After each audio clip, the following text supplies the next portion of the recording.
शाही प्रतिष्ठान आयोजित साहित्य केसरी महाकाव्य करंडक 2026 साठी कविता पाठवित आहे. समाजाचे आरसे. माणसांच्या गर्दीत माणूस हरवून गेला. स्वार्थाच्या वाटेवर जीव एकटा झाला. पैशांपुढे हरवते माणुसकीची व्यथा. रक्ताच्या नात्यांमध्येही दुरावा वाढला. मोबाईलच्या प्रकाशात जग हरवत चाललं. अश्रूंचं दुःख कुणालाच दिसेनासं झालं.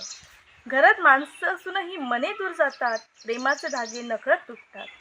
ओठांवर गोडवा, मनात जखमांचा पसारा. नात्यांच्या बाजारात विकला जातो सहारा. यशस्वी दिसणारा माणूसही आतून तुटलेला असतो आणि शांत दिसणारा जीवही वेदनाने भरलेला असतो. अजूनही भाकर नाही भुकेल्या डोळ्यांना. दुःखाची जाणीव नाही श्रीमंतीच्या महालांना.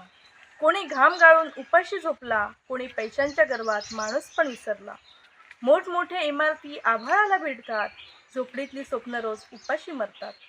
एका ताटातलं अन्न कचऱ्यात जातं. दुसऱ्या ताटात पाणीच फक्त मिळतं.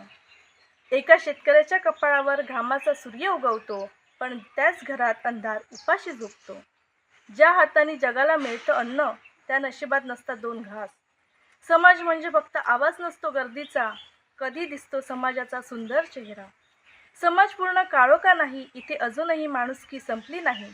रस्त्यावर पडलेल्या अनोळखीला उचलणारे हात आहेत.